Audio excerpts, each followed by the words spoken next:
আসসালামু আলাইকুম। আশা করি সবাই ভালো আছেন। টানা ৩-৪ দিন বৃষ্টি থাকার কারণে আমরা আমাদের লাউগুলো নিয়ে এক ধরনের বিপদে পড়ে গেলাম। আপনারা দেখতে পাচ্ছেন আমাদের খামারে মাশাআল্লাহ বেশ কিছুদিন আগে যে গাছগুলো লাগিয়েছিলাম সেই গাছগুলোতে বেশ ভালো পরিমাণে লাউ ধরছে। প্রত্যেকটা থোকায় থোকায় কিন্তু লাউ আছে, আর লাউগুলোর সাইজও বেশ মাশাআল্লাহ। আপনারা জানেন এই লাউতে কিন্তু আমরা কোনো ধরনের রাসায়নিক সার বা কীটনাশক ব্যবহার করি না, এগুলো একদম ন্যাচারাল ওয়েতে বড় হয়েছে। আর টানা বৃষ্টির কারণে আমরা আমাদের লাউ গাছের গোড়ায় আমরা নাড়া আর খড়কুটা দিয়ে দিছি যাতে গাছের গোড়াগুলো ধুয়ে না যায়, কারণ গাছের গোড়াগুলো যদি মাটি সরে যায় তাহলে কিন্তু আর এই লাউ গাছগুলো টিকিয়ে রাখাই মুশকিল হয়ে যাবে। তো আপনারা দেখতে পাচ্ছেন লাউ কাটার পরে মাশাআল্লাহ বেশ ভালো সাইজের হয়েছে, আর লাউগুলো কিন্তু দেখতে খুবই সুন্দর। তো এরপরে খুব কষ্ট করে আমরা রাস্তায় নিতেছি আমাদের লাউগুলো। আপনারা জানেন আমরা গ্রামে থাকি, আর গ্রামের বেশিরভাগ রাস্তাঘাট এখনো কিন্তু কাঁচা রয়ে গেছে। আর এই লাউগুলো বাজারে নেওয়ার জন্য আমরা যদি গাড়ি না পাই তাহলে দেখা গেছে এই লাউগুলো কিন্তু আমাদের মাথায় করেই বাজারে নিয়ে যেতে হবে। যদিও একটা গাড়িকে বলে রাখছিলাম যদি বৃষ্টি না থাকে সকাল সকাল চলে আসতে, কিন্তু সে এখনো যদিও আসেনি। তো তিনি যেহেতু এখনো আসেনি তো একটা চিন্তার বিষয় রয়েই গেছে, তিনি যদি না আসে আসলে আমাদের লাউগুলো এইভাবেই মাথায় করে নিয়ে যেতে হবে। তো তারপরে আমরা লাউগুলো কেটে নিচ্ছি, কারণ এগুলো আর আসলে গাছে রাখা সম্ভব না। তো গাড়ি আসুক আর না আসুক আমাদের সবগুলো লাউ আজকে কেটে ফেলতে হবে, কারণ এই লাউগুলো যদি আমরা গাছে রেখে দিই তাহলে দেখা যাচ্ছে এই লাউগুলো আর খাওয়ার উপযুক্ত থাকবে না। আর যেহেতু অনেকগুলো লাউ তো আসলে কোনোভাবেই এখন গাছে রাখা যাচ্ছে না, তাই লাউগুলো আমরা কেটে নিচ্ছি। তো এখানে প্রায় 40টার মতো লাউ আছে, তো সবগুলো লাউ কেটে আমরা এখানে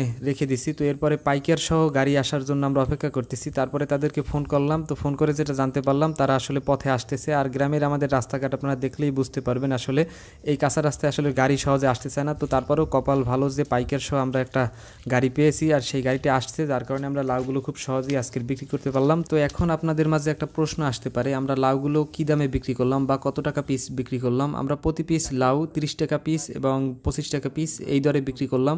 বড় বড় শহর থেকে এই লাউগুলো আপনারা কত টাকা পিস কিনেন অবশ্যই কমেন্ট করে জানাবেন, তাহলে আমরা বুঝতে পারবো আসলে লাউগুলো আমরা ন্যায্য দামে বিক্রি করতে পারতেছি কিনা। তো এরপরে আমাদের আসলে সত্যি আজকের ভাগ্য অনেক ভালো, গাড়িও পেলাম আর লাউগুলো আলহামদুলিল্লাহ আমাদের বিক্রি করা শেষ। তো এতক্ষণ যারা কষ্ট করে ভিডিওটা দেখলেন সবাইকে অসংখ্য ধন্যবাদ। ভালো থাকবেন সবাই। আসসালামু আলাইকুম, আল্লাহ হাফেজ।